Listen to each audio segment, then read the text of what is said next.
Do you want to build your personal brand on LinkedIn, TikTok, Instagram, and you have absolutely no idea what to say? Then sign up for the Get Klowt platform. We will deliver you content prompts every single day centered around your personal branding strategy, which we'll create for you for free so that you can get in front of the people that you need to get in front of in order to make the opportunities that you deserve happen. Go to klowt.com/membership to find out more. Today's episode is a little bit different. I have 3 of my little team members here, and we're going to be talking about personal branding from the perspective of an internal personal branding agency, which I think is something that's never been done on the internet before. So do you want to go around the room, guys, and introduce yourself to the beautiful... Oh my God. Danielle's nervous, guys. Nervous. Danielle was my first employee, by the way. I was. Yeah. That's all I can say to introduce myself. Hi. I don't know what to do. I hate this. I'm Danielle, marketing manager, first employee. Been here for almost 4 years. Mm-hmm. Although my LinkedIn says it's my 1-year anniversary today. Congrats. Thank you. Haven't quit yet. Tried to a few times. Not yet. Maybe after this podcast. I don't know what else to add. I'm Danielle. Welcome. My background's in social media, in case you were wondering. I think the thing is that one of the reasons why I wanted you on today is to talk about it from a company angle. Like personal branding generally, I think is often seen as a threat by companies, not as an opportunity. So I think you can add a lot of insight from the company perspective, given that you manage all of our company's marketing. True. Thanks for the intro, Danielle. That was 10 out of 10. Sophie. I'm Sophie. This is my first week at Klowt, which is very exciting. Not been fired yet. I'm social media manager, and I have come from social media management within companies though, so this is a bit different for me, but I'm excited to dive in. Especially at my old job, all the content that did really well for our business page was actually when we showed our faces and talked about us as people, so it does work. Tried and tested. So yeah, that's me. Obsessed. Yeah. Finally. I'm Dan. Hi. I am Dan. a copywriter. Hello. What is that? Wait, am I not Sasha Grey? I am a copywriter, and I have a long and illustrious career in copywriting. One of my most glamorous past jobs was writing for Canon printers. So it's quite a big change. Oh my God. When Neon Ink dropped, that was huge. It was a huge couple of months for us. So to go from that to writing about people and for people with Klowt is pretty amazing. I'm really loving that shift. For a copywriter, it's gold because there's loads of material and personality and storytelling to be done. That's probably a good place to start then. You guys have both shown me up with your introductions. That's why I don't go first. Damn it. So probably a good place to start then would be around what you just said there, which is storytelling, and why people are so important in that storytelling narrative. When we're doing the Klowt stuff, how important do you think, Danielle, making sure that the team are visible in our marketing is? I think it's obvious that people coming into social media is becoming bigger and bigger. If you just think about what's it called, Duolingo. Yes, that's such a good example. They don't actually talk about the fact that they don't talk about what they actually do. They literally just have a massive, is he a bird? An owl. A massive owl. Is he a plane? Superman. What is it? They just have a big green owl that people are just obsessed with. So I think... And he's obsessed with Dua Lipa. Oh, yeah. Dua Lipa and Duolingo. Oh, I like that. There's actually a drag queen who dresses up as that owl and gets on stage and just screeches. And it's yeah. And it's with really menacing music. And it's that's the power of that owl. It's metamorphosized into an actual thing on stage. Yeah. That's so funny.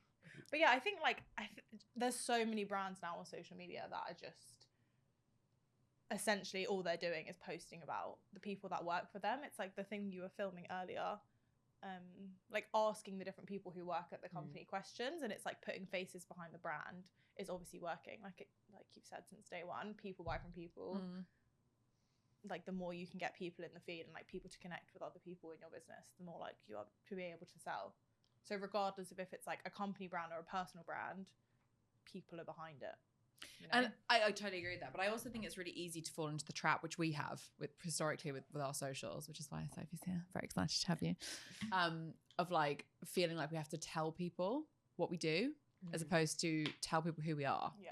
Which I think is a really easy mistake for every single business to make, because they feel like customers are buying the service that they're selling. And so like we need to talk about the service. And it's like, particularly in a service-based business, your people are the service. So it makes sense to use them as marketing tools, I guess. You said Duolingo. What do you think is another good example of like a humanized brand? Oh my God, there are so many. Ryanair, big fan. Yeah, The plane. You know, every time I think of Ryanair, I think of the TikTok with the eyes and the plane. Just Getting like like that. They also just like slag themselves off so much. I know, I But love it. People love that, and people will always go to them probably because of their prices. But you see they don't take themselves too seriously.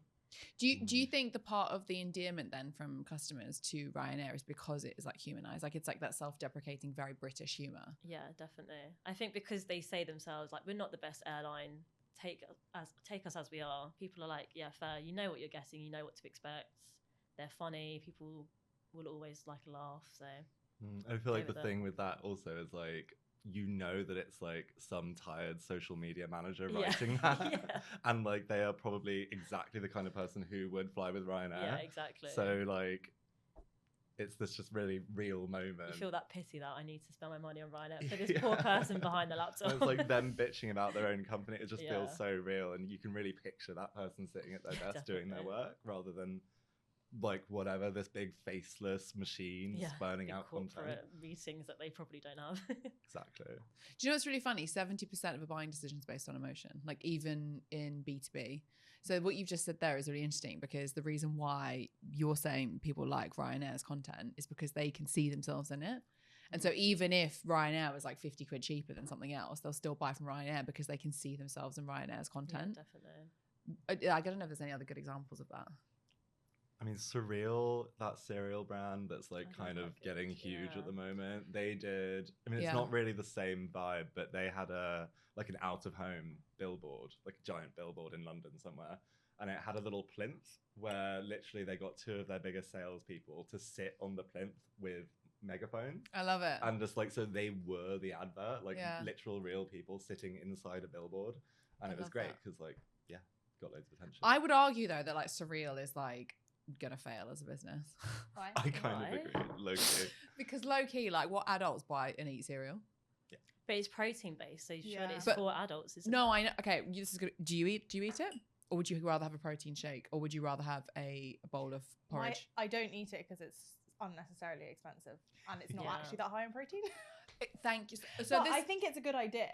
Like, but like you're trying to change people's behavior, and this kind of like comes back to the whole thing of marketing, right? Like if you're trying to change someone's consumer behavior or audience behavior to follow you or to buy from you or whatever, you're going to lose, because it's so that's so true, hard to actually. change consumer behavior.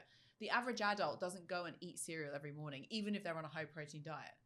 but I think Children do. I think the reason, like the problem they're solving there is like people need like something that's super quick in the morning, and people are like, I need something healthy. I don't have time to sit there and make oats or make eggs or whatever. So it's like a quick solution. But I also know what you mean, because most of the people Hands up who eats cereal for breakfast. I was going to I say, have cereal as a snack. Yeah, I don't. Maybe I'm I just don't not either, demographic. but in my head, I like the idea of it. I like the idea of it, like Yeah. Nutella-based cereal that's high in protein. Fucking love Oh, that for me. yeah. But like £7 a box Yeah, or whatever no. it is, like I'm all right. And also, I think like when do you walk up the cereal aisle? Like, are you likely to go and buy cereal in bulk online? Probably not. You're gonna buy it in a supermarket. True. And when do you walk up the cereal aisle? It's like not that often. I do think that's good. Oh, sorry. Sorry, no, Oh oh my God. god, please, it was just full of That's fine. ideas. Please, you No, I guys. do think that's a good point though about. Oh no, I've lost my train of thought now. It comes back to Sorry. mirroring, right? Like it's the same with personal branding. Like, what is your? This is what we were saying about Ryanair. What does your audience want? Like, what do they give a shit about? Like, well, they're all fucking Yeah. complaining about the lack of a window in their seat. So, like, let's make content out of that, because then they can resonate with that, and therefore will buy from us even if they don't have a window. And probably Do you know what I mean? people are buying cereal at the moment because of the novelty of it and because they're doing Yeah. these good campaigns. The marketing's exceptional. Yeah. It's like So Thursday. you're gonna Thursday's try it out for a marketing. bit, I was aren't going to you? say Thursday's Exceptional. another one. Yeah. But they're trying to change consumer behavior. How many people only go out on dates on Thursday? It's a novelty, isn't it? I It will- actually yeah. think a lot of people do.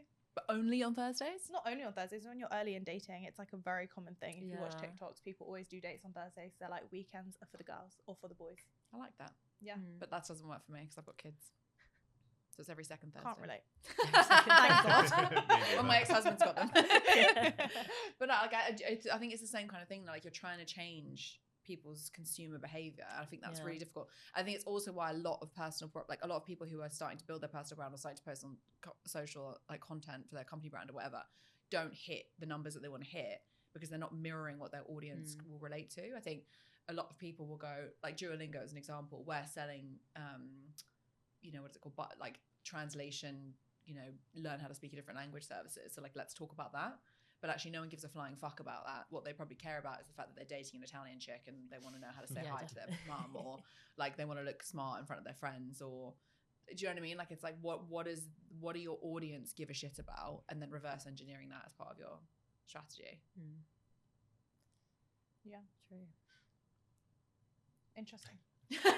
That's cool. Did you Yeah, zone out? absolutely. I had no idea what you just said. Thinking about cereal. I was literally saying. Oh, Cereal Nutella. shall Love that one. I was like, when I have Biscoff cereal for flavour. breakfast. All I'm thinking. No, but I was thinking about that thing of trying to change consumer behavior. It is huge with cereal, especially. Yeah. I only buy cereal that I had in my childhood because Exactly. it has the nostalgia Yeah. factor. Yeah. Like I'll do shreddies, I'll do Crunchy nut. Weetabix, crunchy nut, special K red berries, amazing. But new cereal is like I have this like biological response to it, like kind of. I think also Leave they're me trying alone. to change the idea that cereal can be healthy, but like it's so ingrained in us now that like cereal's not actually a healthy breakfast, Was and that it's a pun? really hard Absolutely to no change people's nutrition. opinion. Yeah. Yeah. Ingrained. Ingrained. Pun, because grains. Of course, Oh. of course the I was copywriter like, over is here that is the like wrong ingrained. Sorry. I'm like, did I use the wrong word? I've been saying that forever. I'm so stressed. You stressed me out. Cut that. Sorry. I'm just kidding. No, but it is true. Like like the cereal thing, the nostalgia thing is so true. Like I've never bought a new brand of cereal. I only ever buy the cereal I had when I was a kid. As like Cocoa Pops, for example, we used to have at Christmas.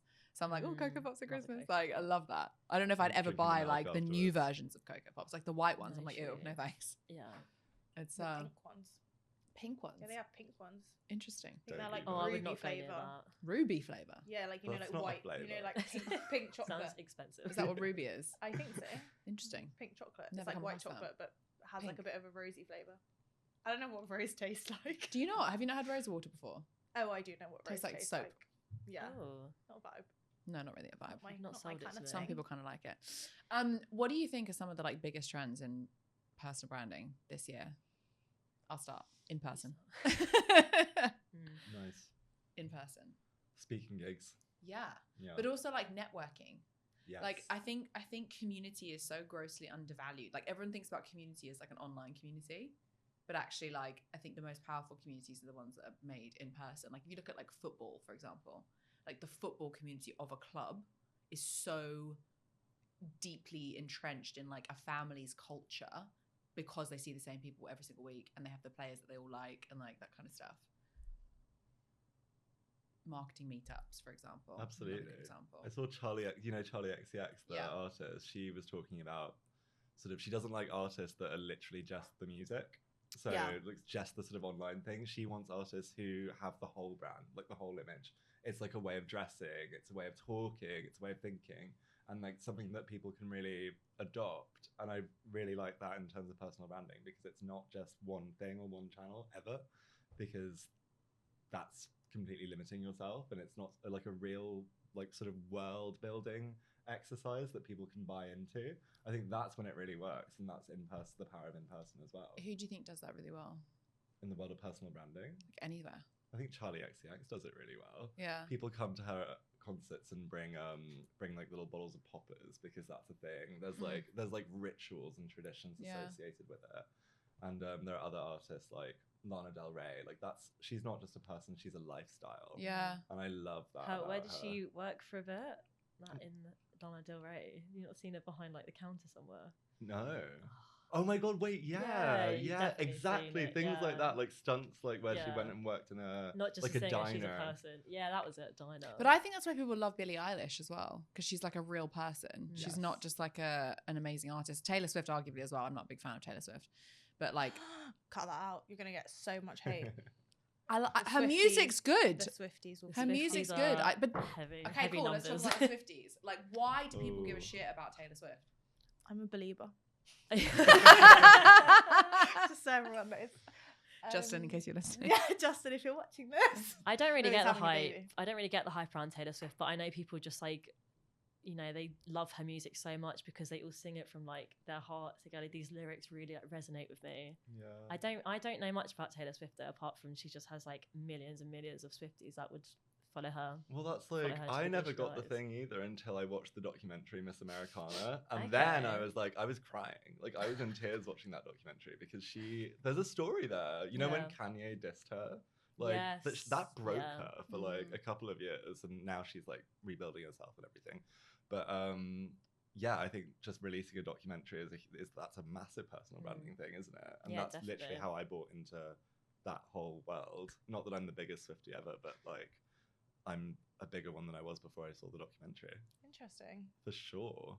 I think And- because it keeps people like I think the Kardashians do this really well as well. Like they are arguably like very out of touch, right? Like you know they have they're billionaires, they have this like incredible lifestyle, but we've like watched them grow that.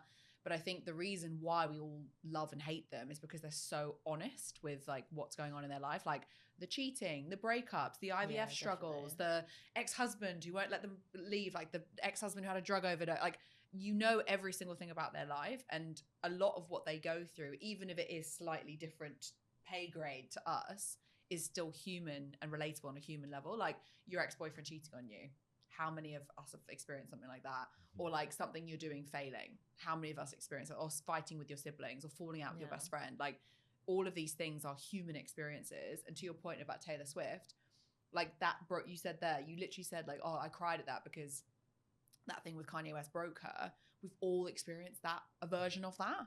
Like we've all had someone upset us and us feel like, oh my God, we're not good enough, or like we shouldn't be doing what we're doing. And so I think there is like a human resonance that's created there, which is why she has such a big personal brand, because her music's good, but like there are arguably better artists subjectively. Yeah, it's But- really basic. Yeah, yeah, definitely. But you said it speaks to your soul, right? And it's because Yeah. it's about a human experience that we can all relate to. And it's one of the reasons why I talk about failure so much. It's because everyone can relate to failure. I Even think if you took the money away from the Kardashians, then they are actually quite a tragic. You'd think, oh God, they've really had a tough time of it. But it's Yeah. because they're so rich, you don't take in all their family affairs into account, do you? But yeah, take the money away. God, they've really gone through some tough I times. mean, Chloe as well. Jesus Yeah. Christ. I feel really bad Oh, for her. with Tristan. Yeah. Tristan, Lamar. Her weight, her image, Yeah. her kids, everything. She's She's still not good enough. for no, the world she'll at never this be point. good enough. It's like, yeah, but that's what I mean. Like we're talking about it. We're like, Yeah. oh, cool, Chloe. Yeah, Like, exactly. because we can all relate to that in some way. What if there was anyone that you could like take the personal brand of what and do with something like crazy with it? Who would it be, and what would you do? Oh God. My answer was gonna be Justin Bieber. Because you're a believer. Keep mentioning him. My mum. Okay. Aw. What would you do with your mum? My not mum's a thinking about- photographer, and she is also really into fashion and has like an incredible wardrobe and the best shoes in the world. But she never uses it, and she's also kind of not. She sometimes lacks a bit of confidence. I hope she doesn't watch this actually, but she's so cool and so like she's really edgy, and she has this great personality that she sometimes just backs away from. And I really want her to start using herself as her own model and like using that fantastic wardrobe to like do like ridiculous, over the top, avant-garde like fashion shoots and just a whole bunch of self-portraits.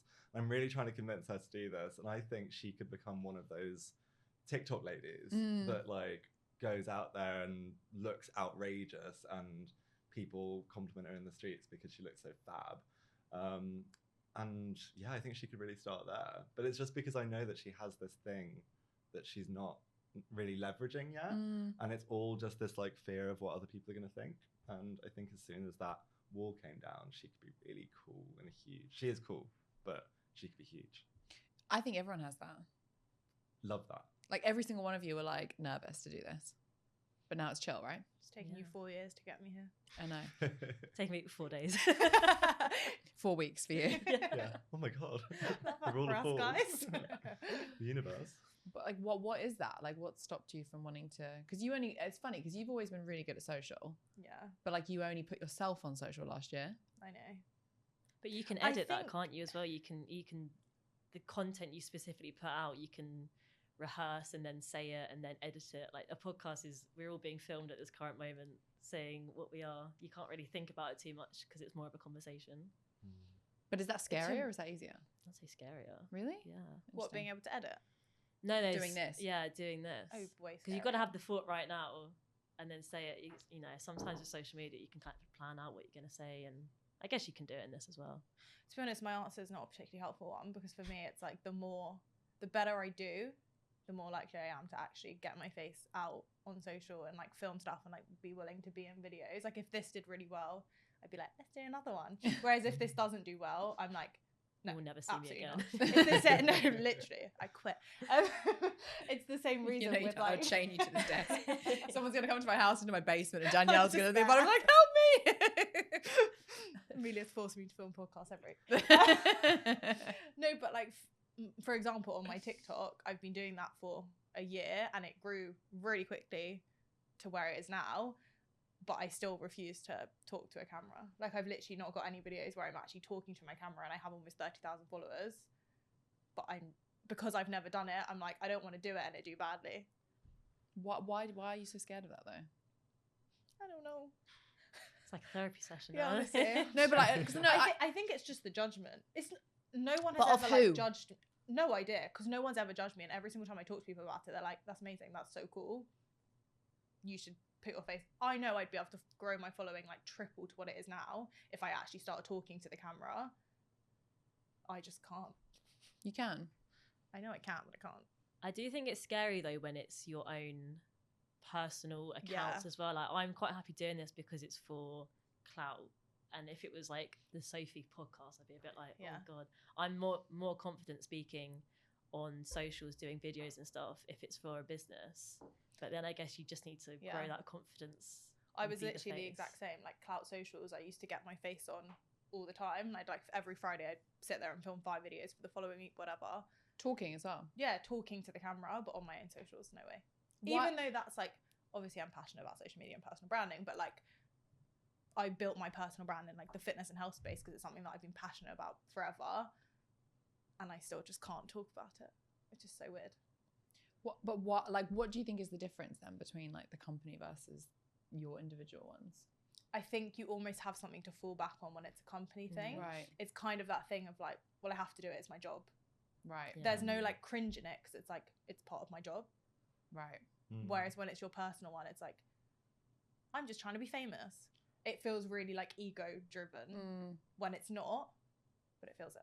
Do you know what's really funny is like I always talk about that, like about how like personal branding is not an ego driven activity, and it took me a long time to get my head around that as well. Like when I first started posting content, it was like 2018, and then when I started intentionally doing it, it was probably 2019, and then I moved to 11 where we met. So fun fact for anyone that doesn't know, Danielle used to work for me at a different business, and I poached her. I was like, I've quit. Do you want to come? Start my business. Genuinely was how it went. And you were like, wait, what? And I was like, I'm sorry, I couldn't tell you. They wouldn't let me, but I'm going on Friday. And do you want to come with me? Literally. Okay. That's See you there. I know. The sunset they went. So crazy. I was like, yeah, why not? And your mum and dad were like, absolutely not. They were like, are you okay? Who is this random blonde woman? She doesn't even have a business name yet. I'm like, yeah, but I think it will work. It's Amelia fucking Sordell. It is Amelia fucking Sordell. I'm like, she has followers, it's fine. So funny. But yeah, I mean, it's turned out okay. But it's funny because I had exactly the same thing. I think up and until probably like, it's funny because I remember I posted something when we were looking for the last office, while I was looking for I was touring an office with our old head of ops operations, and I posted something, and I remember when I posted it feeling like that stress of like, fuck, like what if people don't like this or they don't disagree with me or whatever. And that's the last time I felt like nervous, and that was only a year ago. So I get it, I do really understand it, and I do think there is something in like the more you do something, the less scary it becomes. And the ego piece around personal branding I think is really misguided, because it's almost like you trick yourself into thinking that if you don't do something well, the whole world's going to be like laughing at you, and that's going to therefore make you a failure. But actually the irony of that is almost everyone in the world doesn't have the courage to do something like that. And the people that do are the ones that win. Like if you look at like just generally speaking, social media, the companies that make the most amount of money are the ones with the most users, and it's the eyeballs that pay for those companies, right? But the people that we're watching are the creators, and they're the ones that are successful and winning. The rest of us are just consumers. I don't know. I think I don't know how to reframe the ego thing, because I think it's like you guys are my team. And you have that. I have that too. I'm always conscious that that's one of the reasons why I don't just talk about my car or like my house, or like, you know, I don't post too much about my holidays and like things like that, because I don't want it to be like me. I want to add value to people. Yeah. I think a good way to get over that is what I feel like I'm going to start doing as well, because I'm going to start posting more on my LinkedIn. Ooh. So everyone goes follow Sophie Bins. But I think what's probably a good thing for you or for everyone as well is don't think about posting from yourself, think about it as the personal brand. So you are your own individual person, then what you put out there is a personal brand. So if you can do it from the point of a business, just think like you're still doing it from the point of business, but just from your own personal brand. Smart. Yeah. That's really good advice, actually, like emotionally detached from it. Yeah. I think for me, the thing, it's like what you were saying a second ago about like the more you do it, the less scary it becomes. Like that's like when I started posting on LinkedIn, 4 years ago now, it would take me like 3 weeks to pluck up courage to literally press post on anything, whereas now I like just don't care. I'm like, this is a good post it. If it does well, it does well. If it doesn't, it doesn't. So I think generally just like the more you do things, I need to take my own advice because I don't do that on TikTok, but the more you post, the more likely you are to want to post in the future, I guess. I think also like with the not caring what the outcome is really important. I think you can emotionally detach yourself from like the outcome. And I think that works with everything in life. It's also hard for people to like give, apart from obviously negative comments, but people are either going to like something or they just won't do anything. They're not going to be like, this is the worst thing I've ever seen in my life. It's either going to be like, have you been on TikTok? Have you been on social media? So someone told her that she wishes they get cancer. What do they say? I hope you get cancer and hit by a bus. I wrote a post that was literally. I shit you not. The post was so genuinely just me being like, I don't want to own my own business. Like, it's not what I'm interested in. I'm quite young. I don't want to own my own business. This guy commented about 17 different times. And one of them was, I hope you get hit by a bus and die. The other one was, I hope you get cancer. He also said, I can't remember. That was so many. It was crazy. But hey, it's engagement, isn't it? He was also a recruiter. What? Baffling. I was like, okay. Wait, was this on LinkedIn? Yeah, so on he's LinkedIn. put his name and his profession. And anytime someone would comment something positive on my post, he'd reply to it and be like, you're an absolute idiot for like agreeing with this post. She's a bitch. Not a bitch, but he was like, I still think that's engagement though. He's boosting up your 100%. And also he comes across like a psychopath. Yeah. Let him do it. Yeah, absolutely. It was hilarious. I did not care. Also, if you leave a hate comment that's like there's thought behind it, fine, fair enough. I probably would get upset over it if you were like, I don't know, I can't even think of a hate bit of criticism, maybe. A solid reason to disagree. Criticism, completely fine. That would probably bother me. Telling me to get hit by a bus, I'm like, okay, sure, no problem. Go play in the traffic, Danielle. Honestly, I'm like, okay. It's the trolling thing. I think is a big reason why everyone's so scared to do this stuff in the first place, right? Obviously, for me, that doesn't bother me. But people do take it to heart, don't they? They'd say like, oh my God, this person really wants me to die. And actually it's probably nothing to do with you. They're just a clearly insecure person. I've never met a single person who is leaving comments that are negative on other people's stuff on social media that I'm like, I want to trade places with you. Yeah. Like, never accept criticism from someone you wouldn't take advice from. Such a true point. That's literally what I was going to Genuinely. And criticism's okay, by the way. I love being criticized because it gives you an opportunity to like go back and forth in the comments. And I think that means you can expand the conversation, which then obviously boosts your engagement and all that kind of stuff. But like when people are like, you're fat and you have fake lips, it's like, all right, Steve. Yeah. Thank you. Did you not get hugged Bald- enough as a bald child? fat Steve. Let's wipe the I Dorito love- dust off your tummy Yeah. button, off your Yeah. belly button. Get you out of your mum's spare bedroom. Yeah. Coming Yeah. out the basement. True. Well in the sofa that you've made by sitting in it. Yeah. Yeah. It's too deep. Get It's you out of deep enough yesterday's to- pants and outside into the real world. But like, no, I think trial. Like, what is your? Have you had experience with other than the cancer guy? Yeah. Experience with a trial, like on TikTok? I wonder because for me, TikTok is wild. No. Honestly, like hardly at all. I've had like the odd few comment where I've spelled something wrong and someone was like, "Ha, stupid." But like literally that's the extent of it. Yeah, it's like I spelled bolognese wrong. Probably what my friends would comment. I also said gnocchi instead of penne, and I got a lot of hate comments for that. But like it wasn't. It's not. I would troll you for that. To be Yeah. fair. Yeah, no, One's same. potato, I one's get it. pasta. Come on. It's an honest mistake. So I do an apology. So Yeah. different. I would just like to apologise to all of I'm so Italy. sorry, Italy. everyone. No, yeah, honestly, no. I think the type of content I post. Actually, that's not true. I don't know why. I don't think my following is big enough, and I also think my following is primarily Supportive women. yeah. Mm. Like if I look at my audience stats, it's like 96% women between the ages of like younger than 30, for example. That's so cool. Yeah. So it's like they're people who are following my content because they want healthy recipe ideas or like fitness ideas or whatever it is. So they're not the kind of people who would comment hate on it. Do you think there's something in that about finding your tribe? I think so.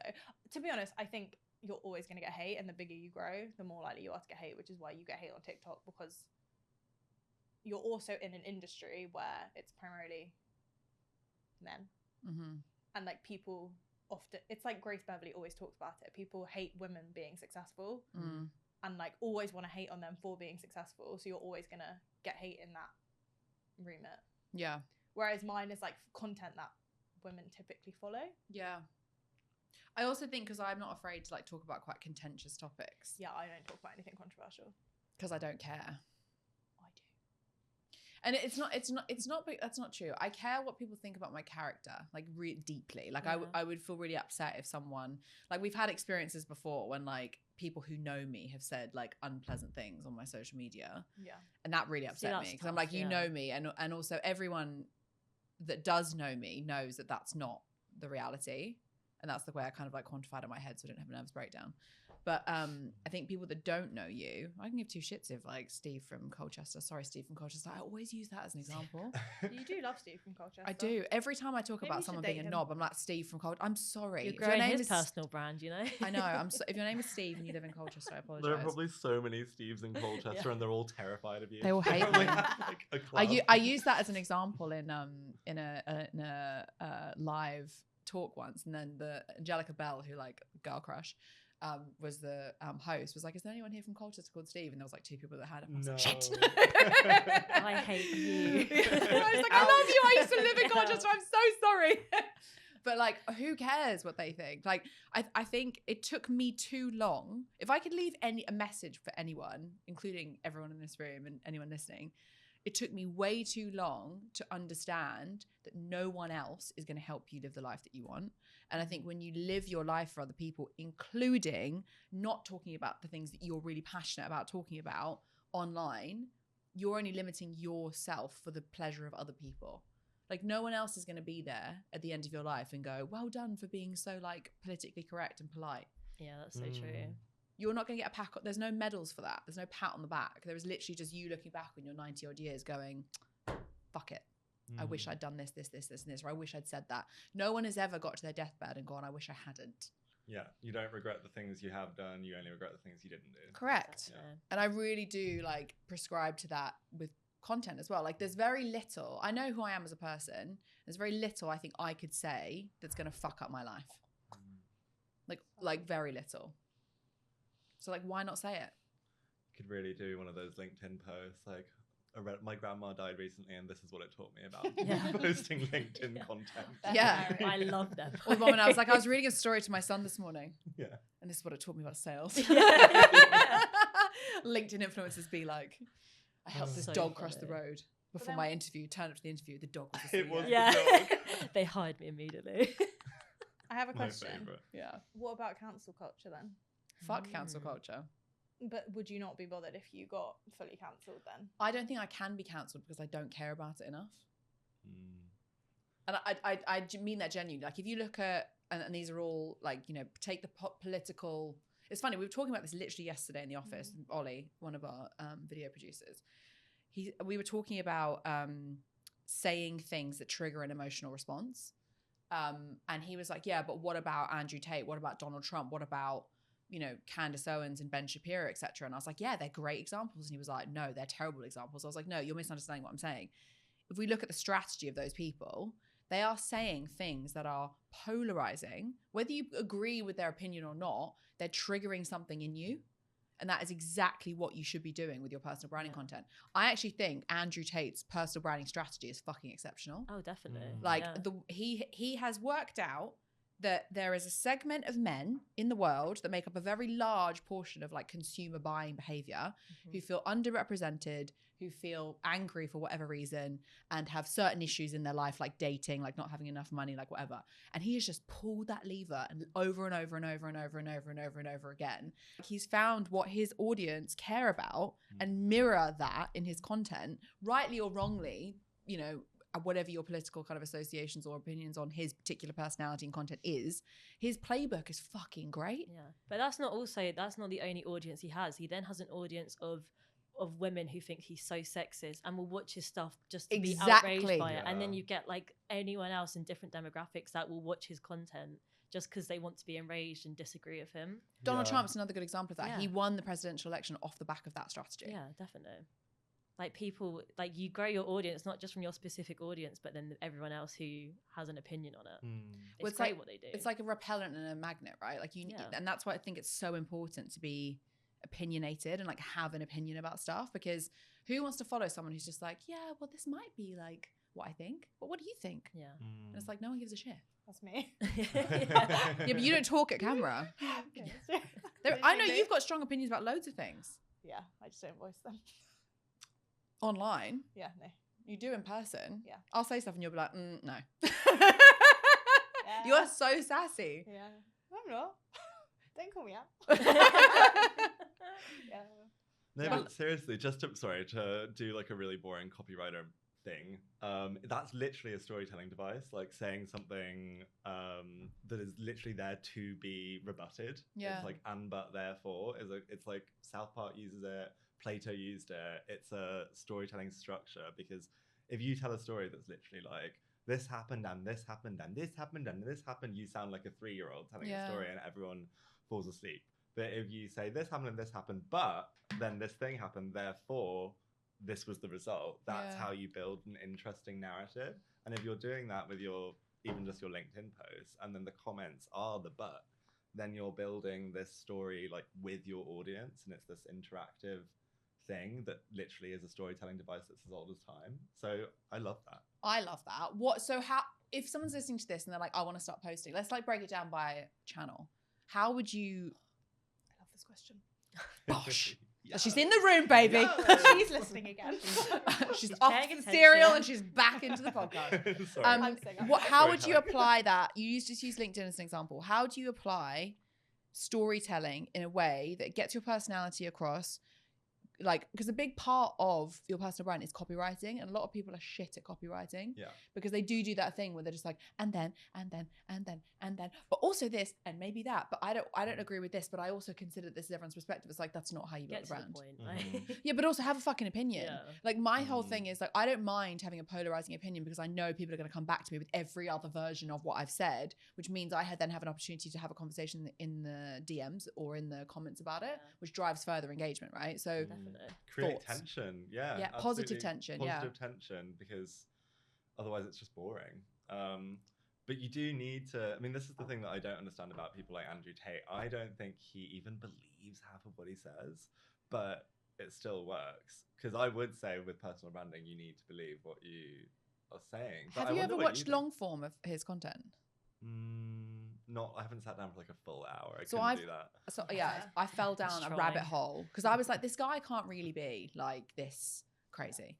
And I started watching his because I'm very interested in like tactics and strategy. So Donald Trump's like playbook I know very intimately because I went down a rabbit hole of that as well when he won the election. I was like, this is a fucking great marketing playbook. Like how did they do that?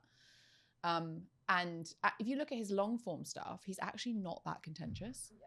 Like he'll make these little soundbite points, which I do as well, purposefully, because I know it's going out on social media.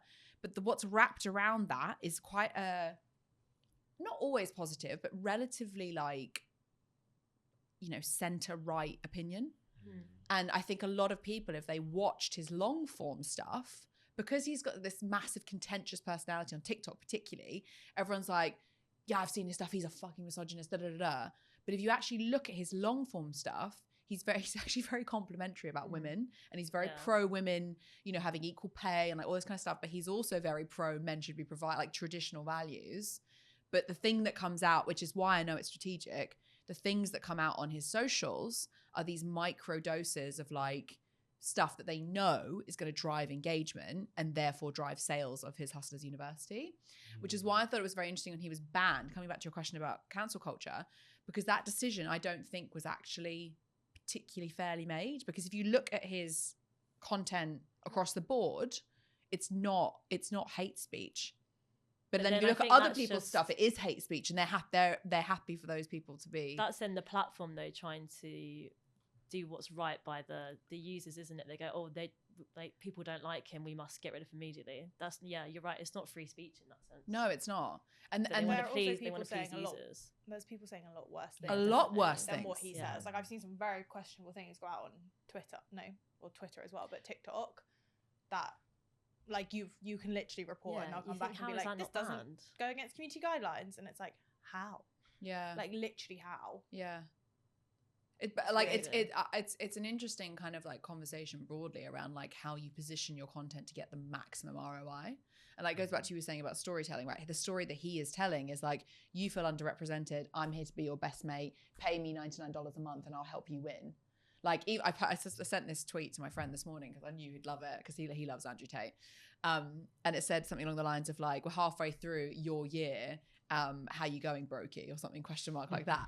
And I was like, that is such a like perfectly placed tweet to appeal to exactly who he's trying to appeal to, which are these people who want to be rich, they want Lamborghinis, they want whatever, and they feel totally underrepresented by the world. Like, I don't know, I just think it's a really good playbook. And they're being poked at. Correct. And that's the tension. That's the tension. Created. Yeah. Whether you like wrongly or rightly, and also whether you like it or not, you're being provoked. And you're also giving someone an easy, like a call to action to release that tension. And that's just signing up for the service. Yeah. Which is great. Or telling you that you're a misogynistic wanker. Yeah. Those are your choices. Yeah. Pick wisely. But I like that though. I think that is the epitome of personal branding, is like positive tension. How do you make people hate you, but also adore you? And like, I don't know how you do that. Like, I know how I do that, but like, how do you guys do that? Because you're here for a reason. I don't want that though. You don't want people to love you or not like you. No, I'd rather be like liked by a lot of people than like hated by a group of people. But people will hate you. They'll look at your content and be like, someone's told you you're ready to be hit by a bus and get cancer. True, Rahul does hate me. But you will, because that there will be people looking at your content and just be like, oh, but not because they don't like you, because they don't like what they think you represent. And that is why it's so important to be really clear on like what you were saying about detaching your personal brand from who you are, because then you can go, this is what I want to represent and the people that I want to be represented to. No one else fucking matters. Yeah, but I think there's a way of doing it, like in the sense of Andrew Tate does it purposely, so he gets hate, of course, right? That's a specific example. Yeah, but I think there's a lot of people that do that, and they have like so many people hate them. Whereas I think there's like an in between where it's like someone is always going to hate you, right? It's like no matter what, regardless if you're on social media or in real life. But you can build your personal brand in a way where it's like you're not saying things to purposely get a reaction out of people. It's whether you want to like play up to it, isn't it? Yeah, and I think it depends on what you're trying to do as well. Like for you, I think it's more important to have those like strong opinions where it's like the brand that I'm trying to build is like, it's around like healthy food, wellness, like that sort of stuff. I don't need to say controversial opinions because it's not a controversial topic. Although I would like rebut that a little bit and say the things that I have strong opinions about are the things that I personally have strong opinions about. So like my personal brand is really aligned to like who I am, like authentically. Like when I talk about fuck female founders, that's because I genuinely feel, why the hell has my gender got anything to do with the fact that I run a business? Yeah. And that's something I feel really passionate about. I also feel really passionate about like people taking control and accountability of their life. And like, even if it's not your fault, it's still your problem. Like I really believe that. And a lot of people find that contentious because they don't like that opinion. And that's okay. They don't need to like that opinion because they're not my people. But to your point about the health and fitness space, like what's her name? Eddie, what's his name? Yeah. He's fucking contentious and he's talking about health and fitness. He's saying, stop eating this shit, eat that, eat eggs and feta for breakfast. What? Vomit. But like, do you know what I mean? That's really contentious. I've got a friend who's now built a personal brand off the back of watching his videos and rebutting every single one. Wow. And he's a fitness person as well. And he's Who like, is well, it? this is bullshit. Chris Baker. Might have seen him. Lifestyle. I'll give Chris a shout out. It's like, hang on, let me find his Instagram. It's lifestyle my TikTok? CB. Yeah. At Danielle My Money. At Danielle Mamoni. I share great recipes. It's lifestyle. Oh fuck, what's his name? He's gonna kill me now because I'm talking about him and I haven't even got his thing. Subscribe. The lifestyle clinic _CB. Interesting. But like he does these like green screens of videos like that and goes, well, this is bullshit, this is bullshit. Like the one that he did this morning was this girl who was a nutritionist being like, I've lived in France for 3 months and I've been eating carbs every single day and I've lost 30 pounds. And they're like, you should go and live on the French diet. And he's like, well, this is bullshit because this is your genetic makeup. Your body is better aligned to carbs. Someone else's body might be better aligned to protein. Like giving this kind of advice is but people love it. People are like, oh, I love looking forward to your videos where you rip the shit out of like, you know. I think you can make anything controversial, but I don't think that in order to build a personal brand, you have to be controversial. Agreed. Yeah. I think you should have strong opinions if you have strong opinions about that stuff. I don't think you should just do clickbait. Like, you know how we run the agency. We're very anti-negativity and we're very anti like posting stuff for the sake of it. You also don't need to post about everything. No, you like, shouldn't. I don't talk about my opinions because it's not relevant to the brand that I'm trying to build. Yeah. So I don't need to share. On LinkedIn, it's different. I will on LinkedIn because it's a very different, that's like my social media marketing brand, whereas like the other stuff's like fitness brand, whatever. But yeah, I don't think you need to.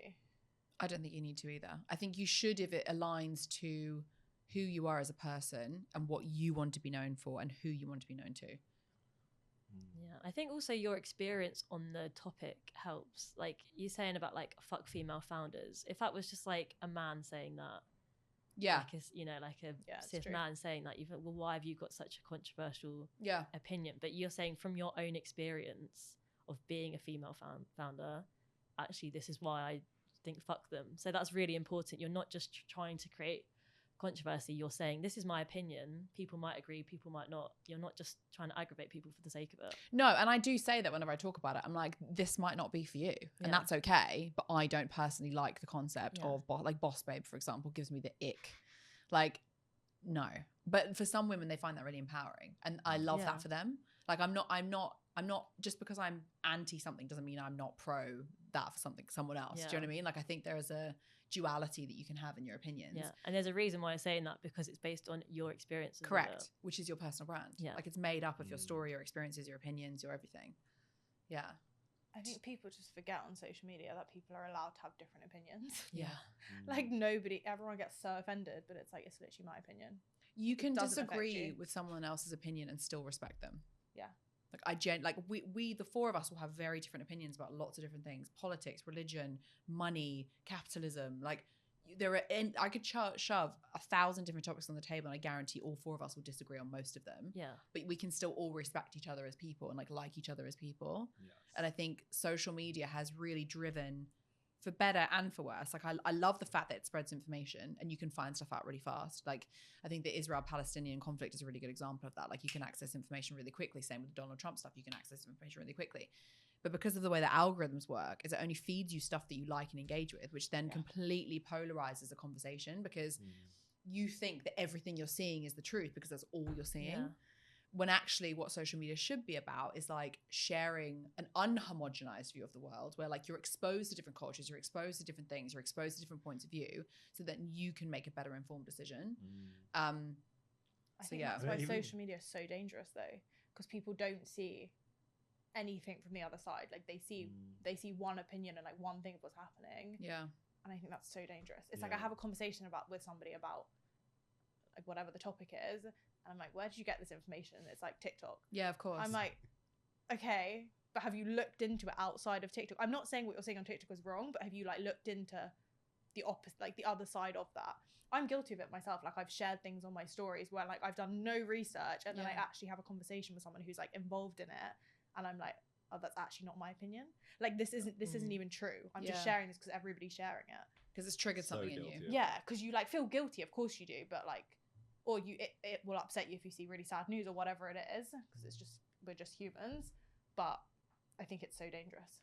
But there's a positive to that as well, which is like I think negativity and happiness both spread, right? Yeah. Like in the same sort of way. And I think algorithmically it can go either way. And I think you can tell a lot about someone's from their feed. Yeah. Like what they engage with and what they're like. My feed is fucking wild. It's like Daily Wire and then like happiness news, and then like I'll follow like all these different media outlets that are like really left wing, really right wing, and then just like puppies. Yeah. And it's like because I'm interested. Yeah. Mainly because I just like information, but also I'm interested in how different channels produce different content to reach different people. And I think it gives you a nice place to be on social media instead of it just being like misery. And I think a lot of people, we say this all the time on the Klowt socials, like you need to curate the feed you want to see, because ultimately your feed is based on what you interact with. Particularly with TikTok, you don't have to fucking engage with it. It just goes on your watch time.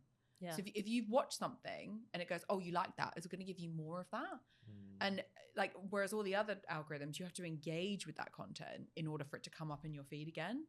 So TikTok is even more kind of deep dive into like dangerous and potentially positive. Like imagine if TikTok was used to like spread amazing news about like, I don't know, a sheep that got saved and had his leg amputated and got stuck. Like you would love that kind of stuff.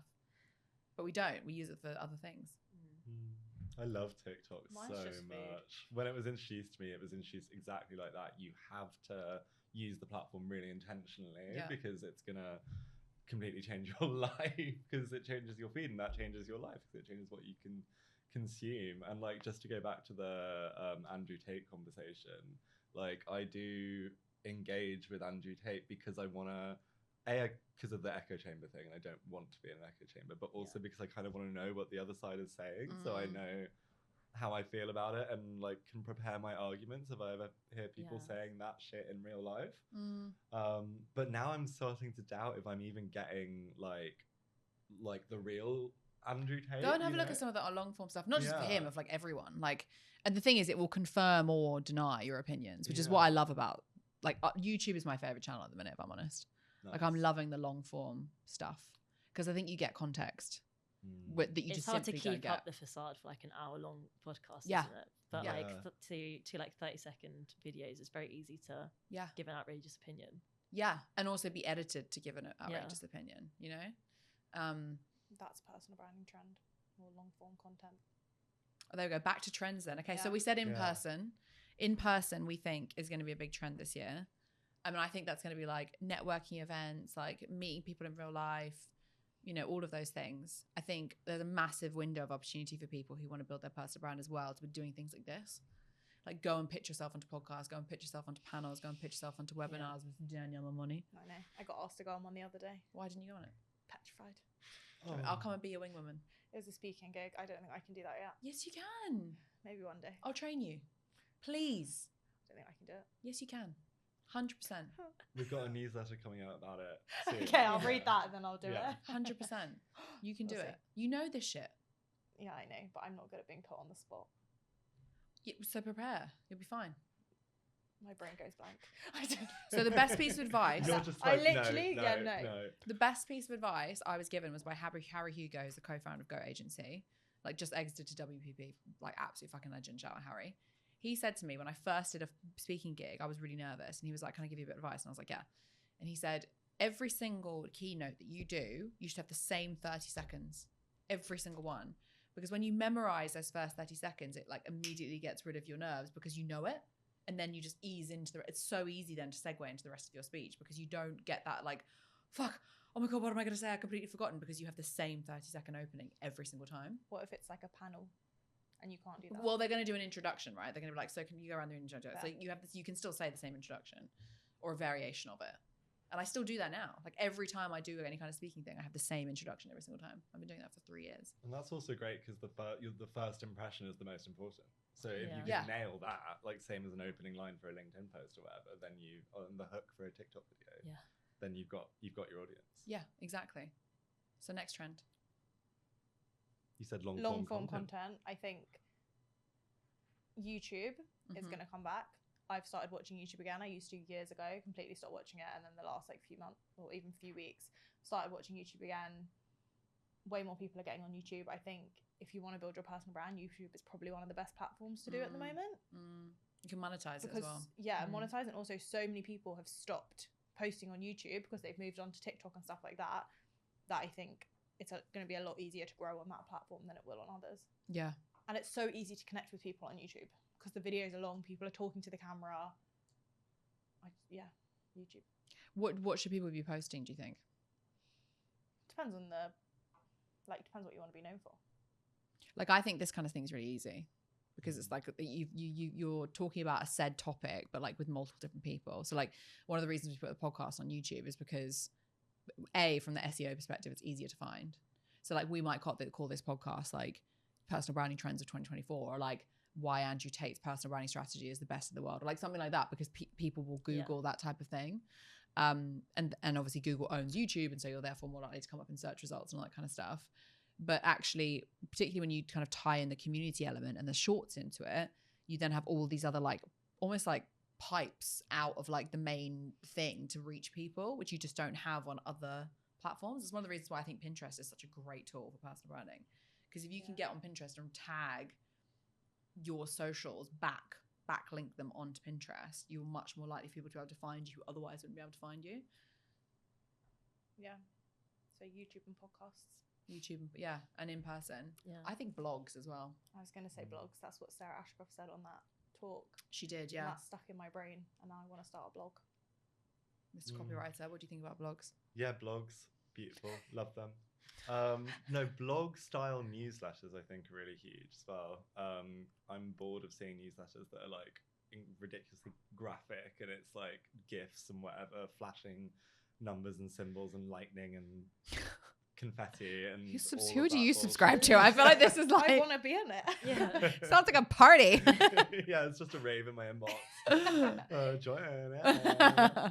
But, you know, I think simple, long form text, that's what I want to read, you know, occasionally punctuated with an image. But yeah, it's that I want to sit down with my morning coffee and like really get into someone's thoughts rather than have all of these different, you know, mediums, CTAs and mediums and blah, blah, blah. That's kind of what my newsletter is. It's just like basically a letter, brain dump. It's a letter. It's an email. Yeah. Yeah. Like it's like be platform native. Yeah. Look like what your inbox normally looks like. That's a really good point, actually. I think a lot of people don't get that about like contextualizing your content to the platform which you're delivering on. Like LinkedIn, for example, the native kind of medium for LinkedIn is like a text post with a graphic. A selfie. LinkedIn influencer. It works. It does work. I've seen your numbers. You do pretty well. But yeah, I think there's a lot in that.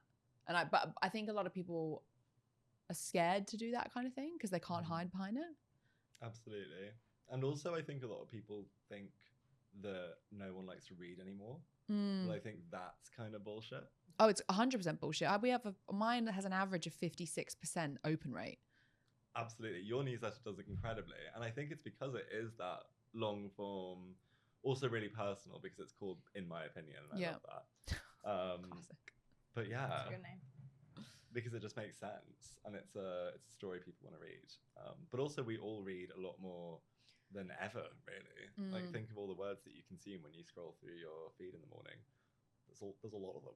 I'm also really bored of TikTok.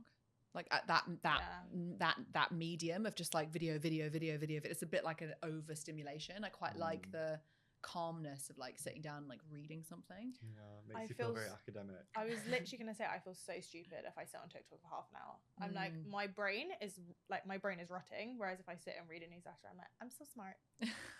I do, honestly. Absolutely. Do you think newsletters over blogs then? I mean, I personally have never gone onto a website to read a blog. Obviously, it's more sort of SEO based. So if I search for something and there's a relevant blog out there, great. But my thoughts on that have pretty much always been that, you'll look up a thing, you'll read the blog or the bit of the blog that pertains to the thing that you're trying to find out, and then you'll leave. Yeah. Like I've never done the thing that businesses love to imagine people do, which is, ooh, what a lovely business that's given me all this lovely information. Maybe I'll check out what else they do. Like, no. I've never done that. I've never gone back and looked at the thing. No. I just go, are they credible? Yes or no? Do they have the information I need? Yes or no? Like, that's it. So that's it. Copy and paste into your research bank or whatever. But so that's really interesting because it obviously gets the top of funnel bit, but then there's nothing that happens after that. Where's the follow-up? CTA. But where's the... It's an insight to Dan's mind. Yeah. I made those noises. And I'm the sassy one. I love how you leant back. Yeah. He just needs a cat. Stop stroking it. Honestly, I do that at home. You do? I have a cat, You bring the cat in. I've got some fur on my shirt. Oh, it's everywhere. I was going to say Danielle. Everywhere. But back to your point though, like about SEO and blogs and newsletters then I'm guessing is your answer. Like, and also I think there's a piece in there around like what happens if your social media disappears tomorrow? Like where are you getting your engagement from? Yeah. And if you have a newsletter, you own that data. The panic. What happened? The world ends. There would be some kind of riot, but absolutely safeguarding, and it's also cookies and pixels are on their way out at some point. Google keeps delaying it, but they will be. So first-party data is where. What does that mean? Because you can track people currently on your website based on cookies and pixels. But you're not going to be able to do that. No, they announced I think 2 years ago they said by 2023 and they keep pushing it. Yeah, basically it's going to fuck up a lot of media owners and publishers because that's how they make money. It's through tracking. Because that's paid, you won't be able to buy other people. You won't be able to buy third-party data, which is data collected by other companies. So you'll only have your own data from when people are using your, interacting with your website and your emails. Can you not then sell it out to other people? Is that illegal? I think that's the thing. Maybe not a data expert, but yeah, I think so. But it's going to mean that your marketing just has to be so much better, and your advertising has to be so much better. The offside of that though is I think people are very anti giving their data away, but what people don't realize is it's their data that then creates a really personalized experience. So if a company uses data correctly, like we try and do with my content and even the topics in this podcast and the social media strategy that we're going to be rolling out with our new rebrand. Very exciting. Stay tuned. That is all centered around stuff that we know based off what people have interacted with, and that's data. And I think people always think I give my data away, like I'm giving my life away. It's actually it can be a good thing, I think. It's just a scary topic for people though, isn't it? Like, oh my God, you know so much about me. That must be terrifying. I've never really cared. No, I don't either. I'm like, take it. Take it all. I don't care. Those dynamic ads.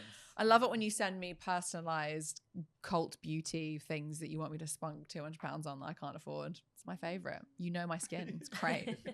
Yeah, it's great. What are your trend predictions?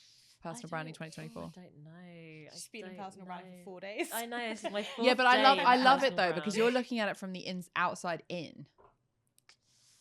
I think it will depend on what you're trying to promote in terms of if you're trying to be a bit more funny and personal and show off yourself, then I would always say Instagram and TikTok it's not even a trend, it's just what to do. Whereas if you're probably a more business point of view, LinkedIn's probably the place to be. That's just from my social media background. I don't know though. I think it's important to test and try different platforms and see what you're getting engagement from and then take bits like that. Like if you're going to be funny on TikTok, you can always try and link it back to your business, some subtle way of doing that. I don't know, but yeah, I don't know. That was I don't think that's even a trend. Just use different social media platforms, see what happens. I would say though, the caveat though, if you're first starting your personal brand, like don't do it all at once to start with. No. Because I think you need to nail That's your chaotic. tone of, yeah. Like, but also there's just such a like we put out a minimum of 150 pieces of content on my personal channel a month, and that's going to ramp up to like 300. So like, who has time? What? Help. But who has time to do that? I'm lucky I have you guys. Yeah. Most people don't have that kind of time.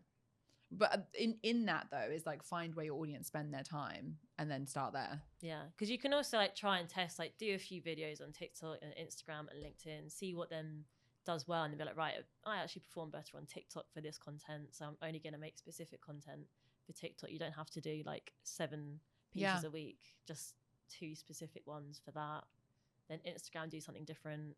LinkedIn, do something different. Try and test it. I mean, Ryanair, we've said them a couple of times, but they do exactly the same thing. Their content is different on, it's the same sort of tone of voice and same message, but it's different on every channel. Yeah. Like it was very meme heavy on Instagram and Twitter, very like video heavy on TikTok, obviously. Don't laugh at me, Danielle. Lastly, before I get into questions, because we have questions to answer, guys, from people. Who is your favorite personal brand and why? And what do you think they do well? Sophie, you can go first. Because you breathed. Favorite. I don't know many personal brands, to be fair, but my favorite is Grace Beverley. I love Grace Beverley. Sorry, I have another. but I actually never really watched her YouTube channel though. Like, I don't know when she came on my radar. I think it was the time she was doing up her house, and I was like, wow, this is a great house. She's got a great life, and I just think she's so, obviously it's the opposite way around, right? So she had the influencer kind of brand and then has made businesses off the back of it. But I think like her Tala, like I have never bought anything Tala because it's always like sold out, but I'd actually love to just walk around in Tala outfits, and I would never ever normally have like any sort of like vitamins or green drinks, but I've actually got the Shreddies Super Greens because she endorsed it. She was like, this is great for you. I was like, I'm sold. I just love her. She's just so like idyllic and dreamy as a lifestyle. Yeah. And I also think she's really real as well. She is. Like she's beautiful, she's successful, she's all of those things. You love her for that kind of aesthetic content, but then she's also like a real human. Yeah. like her profile picture is literally like a toe face. Yeah, no, I love it. A toe face. A toe face. Sorry, no offense, though, she is stunning, but it's probably how I would look if I was doing Face, toe face, lovely. We love a toe face. Dan. It's a toss-up for me between Paris Hilton and Miriam Margolyes. I think they're both fabulous in very different ways. But Paris Hilton is my absolute fave. Like, she's a queen, and I think she has the full package. Like, I think one of the most genius things about her is the way that she has that voice, that her like rebrand of herself. Hard. Yeah.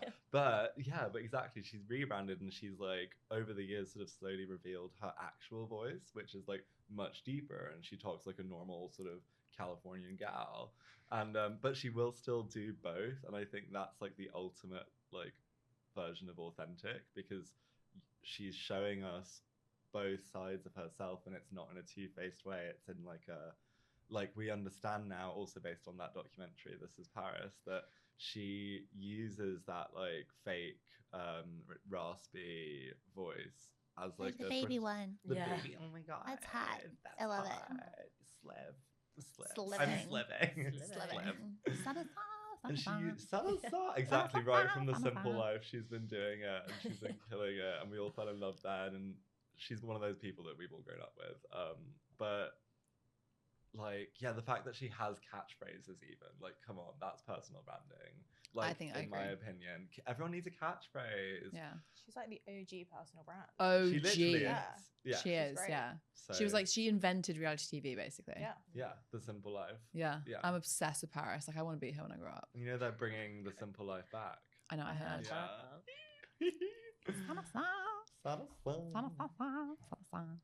D. It's very similar to the Grace Beverley one. Chrissy Chella. How did I know? She's just my fave. I think it's very similar. Like, she's so real with who she is. She talks about, obviously she's like in the fitness space, but she talks about like everything in her life. She recently got engaged. She's been engaged before. She was in a relationship between those 2 engagements, and she got so much hate for it, which is just crazy because it's not your life. But she got so much hate for stuff like that, but she's still like so open about it and talks about it all the time. And she's like, basically just, all she does is like empower women and be like, if you're in this position, like, you're fine, like, stop stressing, everything will work out. And I just think, I don't know, I feel so positive when I watch her content. So, I think Tammy Hembrow does that really well as well. oh, the same thing with her engagement. Why do people care so much? Yeah, people are like, you have 2 different two different baby daddies. 2 different baby daddies. Now you're engaged again. Like, how? It's like, oh, the scandal. fuck off. That's not even that many baby daddies. But also, If you've got like 20, then maybe, but 2 is not that bad. I know. And also, I just let the woman live. Right? honestly, Do you know what I like, mean? yes. Also, at least people wanted to propose to her. At least Yeah. people wanted to have Do you know babies what with her. Do you know what I mean? I Like, get proposed to loads of times. Great. So many I know. rings.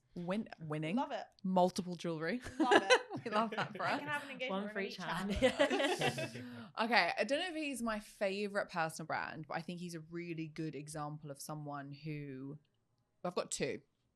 Alex Hamosi is number 1, because I think he has a very clear message, which is take control of your life, stop making excuses, build a fucking business. And that's all he talks about is boom, boom, boom, boom, boom, boom, boom, boom, boom. But the reason why I think it's really a good example of personal branding is because that's very strategic, because what he sells is helping people build businesses.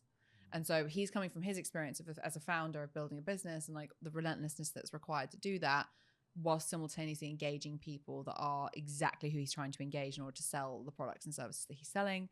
And that ties into his business goals and that kind of stuff. So I think from a strategic, you know, like the opposite of what you're talking about there, like Chrissy and Grace Beverly became famous before they started businesses. He started a business and then built a brand to promote that business. Same with Paris, an example. Absolutely. Second one is Gary B, obviously, OG. Gary, I think, has been really, really smart and is the perfect example of talking about the same shit over and over and over again. He has 5 catchphrases, basically. It's like, have gratitude, hustle hard, like, be a nice person, it's all going to work out, and like, post content online. Like, that's basically all he talks about. And he has done for 20 years and now has like a $1 billion agency off the back of it. Like, most of his business comes into VaynerMedia off the back of seeing Gary Vee content. And I think he's a really good example of, you guys have used kind of like, you know, famous and influenced people, which I think are all fantastic examples, and we can all learn a lot from how they like are so authentic. But these 2 people have been really strategic in promoting themselves in order to promote their company. And with an actual ROI. They have ROI too, but like with a proper bottom line, like, result. It's funny because I think it was Harry Huger, we mentioned him earlier, told me once that they worked out that every single big account that they won as an agency came off the back of a touch point with one of the founders. And that's why they started the vlog. Wow. Because they wanted to like scale out that effect, basically. So yeah. If you're good at one-to-one relationship building, you're going to be good at personal branding. Yeah. Just scaling it up. 100%. 100%. Okay, so before we wrap up, we have some questions. This is from a lady called Hattie. And she says, I've been posting 7 days a week, but I've been told that I should be posting 3 or 4 times. What is the best to build my personal brand? What platform? Doesn't say. Depends on the platform. The more you post, the better in general. So I don't think somebody saying 4 to 5 times a week is true. I think whatever you can commit to is the best answer. TikTok, again, it depends what platform. If you're talking about TikTok, post minimum 7 times a week, ideally 2 to 3 times a day, which is very difficult, but if you can do it, do that. Instagram, 4 to 7, and then LinkedIn every day. So it just depends what platform. Good answer. Thank you. LinkedIn, do you want to post on weekends? Oh, I do. Yeah? I'll actually say 5 days a week, but you can go up to 7. I think we found this last year. I remember we had this conversation with LinkedIn. Posting on weekends probably won't get you the best engagement, but the people who are on LinkedIn on weekends are like the people you probably are trying to attract. So if you want the founders, the CEOs, the like CMOs, the like people who are making decisions in a business, post on the weekend. Yeah, That's really agreed. Interesting. Yeah, the quality of the engagement that I get on the weekend is much better than during the week. Yeah. Because most of the people I'm trying to reach aren't on LinkedIn during the week. They're working. Amazing. Yeah. Also, just because something's posted on Sunday doesn't mean it's not going to do really well throughout the rest of the week because there's not enough content on LinkedIn. A lot of people don't realize that there's a huge supply and demand problem on that platform. There are about 10 to 12 billion impressions made every single week off the back of about a couple of million users, which is why when you scroll through your feed, you'll see stuff from like 2 days ago, 5 days ago, 5 weeks ago, because there's not enough content in the feed. So if you post on a weekend, your life cycle of that content is significantly longer than if you posted something on a different platform. Huh. Very cool.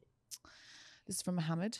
I've been creating content for about a year and have a community of 21,000 people on LinkedIn, but my engagement in my content does not go beyond 1,500 to 2,000 impressions with only a few comments. How can I increase my reach? Write better. Sorry, Mohammed. Savage. Well, let's expand on that. Like, what? Okay, so what are the practical steps that someone needs to do on LinkedIn to create better engagement from a copywriting perspective? Cool. Well, consistency is key in so many ways. Tone of voice, are you writing the same way? And topics, what you're talking about, is what we always talk about at Klowt. You need to pick the sort of top 2 to 4 things that you are a credible expert in and that you want to be, that align with also where you want to go with your personal brand and who your audience is. And just figure out 1,000 ways to say those things. That's pretty much it. But also copywriting, I don't think it comes naturally to absolutely everyone, but there are so many ways to improve, and all that really comes down to is practice and looking at people who are good at it. Find your role models and imitate, because there's nothing wrong with imitating online. It's how content spreads. I love that. I have the next question. What is the best social media platform to grow a personal brand?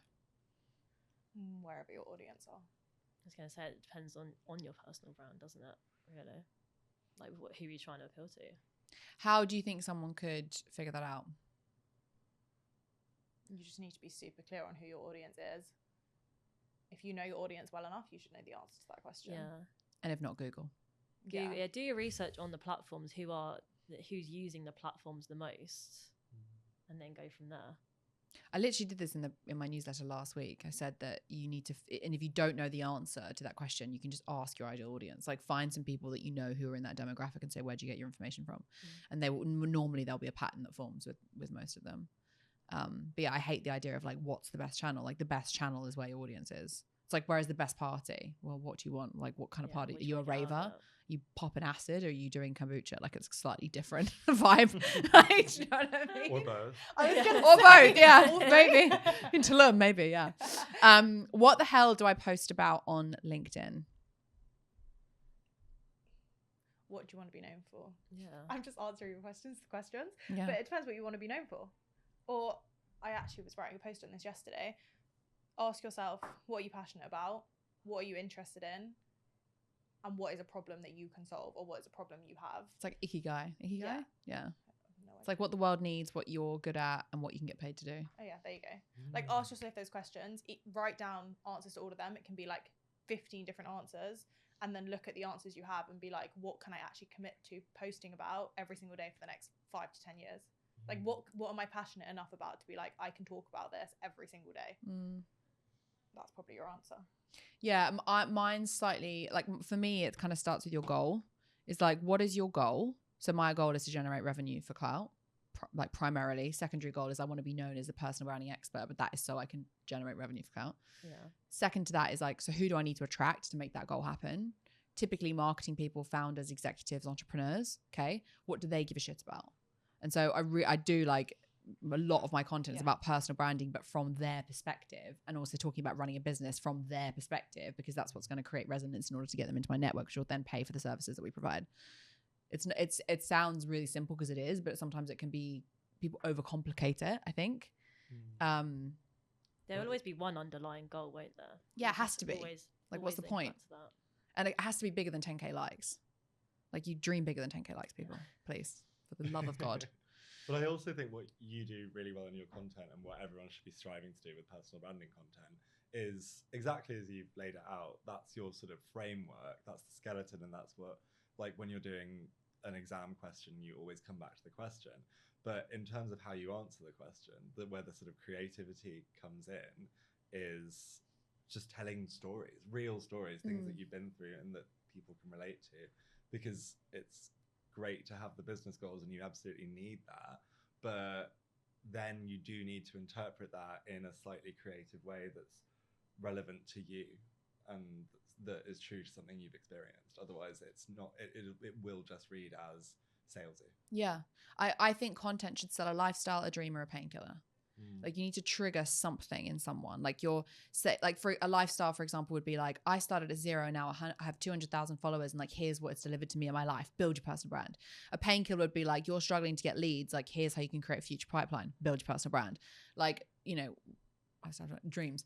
Like my goal is to like build this big business, and like the struggle of going through that, and like the trials and tribulations of building a business. And part of the reasons why I've managed to get over this challenge is because I built a personal brand. Like, you need to trigger something in someone in order to make them take action, period. Kind of comes back to what we were saying earlier about Andrew Tate. He pissed people off. People love him. Either way, they're triggered.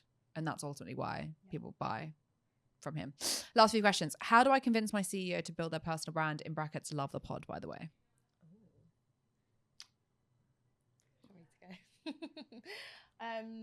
What's the question?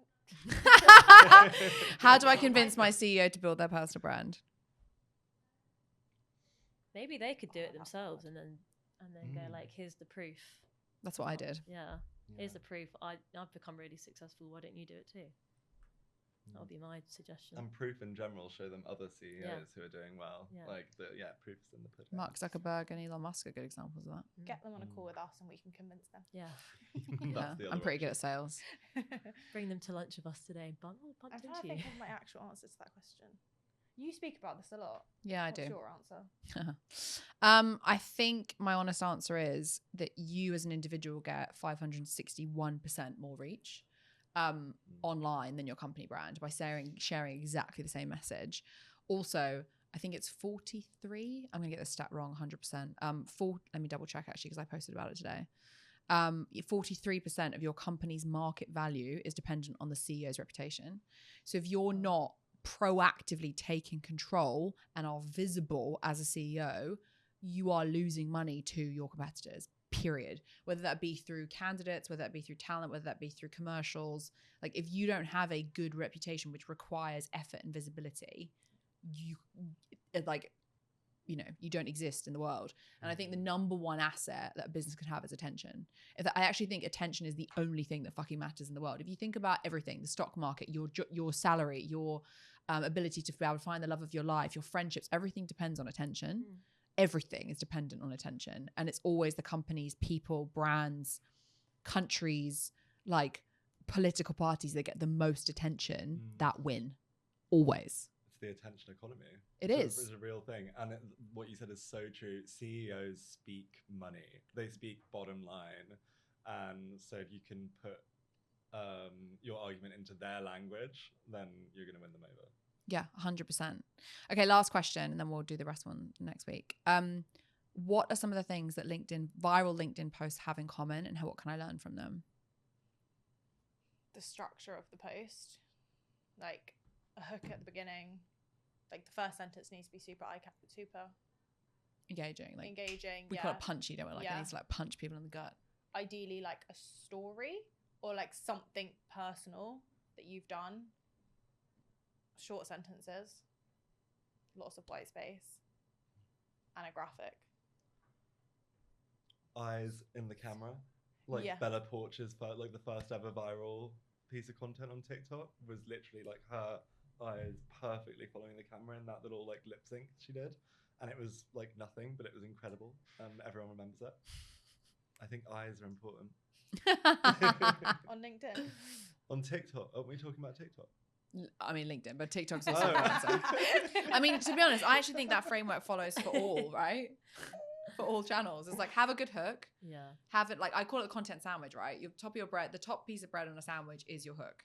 The middle filling is like the context, the opinion, the elaboration. The bottom piece of bread is like the call to conversation. Like, what do you think about it? Follow me for more. Follow me for part 2. Like, what is your opinion? Thoughts? Agree? Question mark. Content sandwich. Yeah. I think the hook on any social media platform is the most important thing. Agreed. TikTok, LinkedIn, Instagram, like every single thing you post, if you have a good hook, you're more likely to go viral. Agreed. It's that, isn't it? It's the sentence and it goes read more. You want people to click on that read more. Like, oh my God. It's the first conversion, yeah. And then they want to read more, then they engage with it. They engage with it, they're more likely to see it again, and they're more likely to see it again, they're more likely to follow you, they buy from you. Yeah. One of our clients told me the other day it takes 16 touch points now to get on digital touch points to get people interested in you. So like you have to talk about the same shit all the time and be good at it. Yeah. I think, sorry, really quickly on the LinkedIn one, storytelling as well. Yeah. Is massive on LinkedIn. Like anytime, if I start off my post with something that's like storytelling and then go into tips on social media, it does well. Whereas if I just do like social media tips, flops. You know why? It's because people want the social media tips, but they want to know why you think those are the tips. And that's the personal bit of personal branding. Like you don't want to be Google, because if it was information people wanted to have, they would go to Google to get it. They want your information. Yeah. So true. Personal, baby. Lastly, guys, I always ask the guests, first of all, thank you so much for being here. I dragged these guys away from their work to be part of the pod today.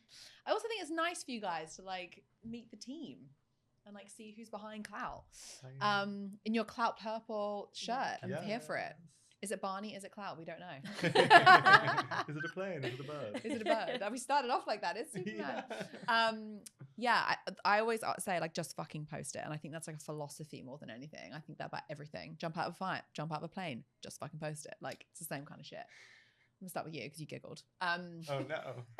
What's the one thing that you want to leave everyone with? Like what's your message to the world? Storytelling is a human thing. We can all do it. I said earlier that copywriting doesn't come naturally to everyone. I'm going to completely disagree with myself now. It does. We just tend to put lots of layers and worries in between us and the doing the thing. But like we've always told stories and you do it every day. So just don't worry. Do it. It's okay. And if you read it and it isn't something you would say out loud, don't post it, edit it, make it more normal. Be normal, chill. I love that. Sophie? I would say confidence probably doesn't come naturally to about 90% of people. It's fake it till you make it. Just pretend to be confident if you're going to post or you're going to do anything. Pretend to be confident and then it will naturally follow eventually. Yeah. Love that. Don't let fear of judgment stop you from doing things that are going to benefit you. Like putting your face in a camera on TikTok. Yeah. I should take my own advice. I love that. Thank you guys so much for being a part of the Branded podcast. Loved having you. I think this was really, really beneficial. And I think also like it's cool as well because you guys are behind the scenes building the personal brands for our clients. I think you've added a huge amount of value. So thank you so much. Love you lots like jelly tots. See you next week. Bye. Bye. Thank you for listening to this episode. I absolutely love doing these podcasts, and I would be able to reach a hell of a lot more people if you like and subscribe. So thank you to all of you who have already liked and subscribed, and if you haven't, please subscribe and leave us a 5-star review so we can reach more people.